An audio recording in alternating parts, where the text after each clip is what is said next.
when my brother was abducted, I knew that the children were in danger, and I couldn't stand to see that happen. I needed to do something. So I am gifted in music, in dance, and in theater. So I started going to different schools in Kampala and asking them to give scholarship to children from the north. So the schools would allow the children to come there. So I collected, first of all, my friends, those who are on the streets in Kampala, and took them to those different schools.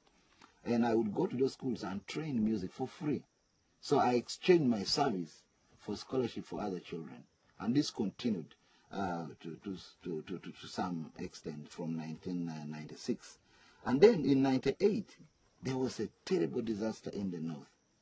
The LRA, the Lord's Resistance Army, came to a village near my place, to Acholpi, and killed people.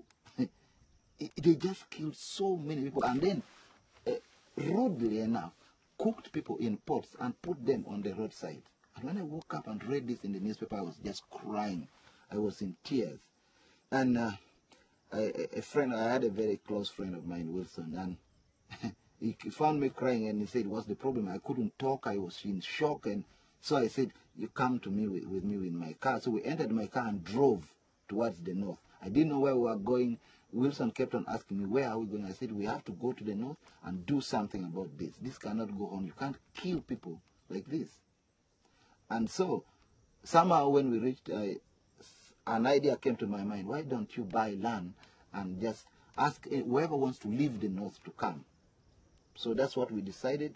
So I came, looked at different places, and when I finally came to this spot here, I liked the place. The land is fertile, people could camp. So I bought 50 acres of land just like that. And then went back to Kampala, hired vans, and sent them to the north. And then my friend said, you're too emotional, you can't go. So I remained here working and constructing those huts so that people can come. I brought in some tents. And so when people came, we just entered these huts, and they started staying here. My first reaction was, okay, create a new home, not a camp, a new home, so that they can do their own farming, they're safe, because this place is just near the Nile, yeah? So there's no way the rebels can cross this side because of the water. So this is a kind of a safe haven. And so later on, of course, they came with a lot of young children who needed school. So I started taking them to nearby schools here in Masindi.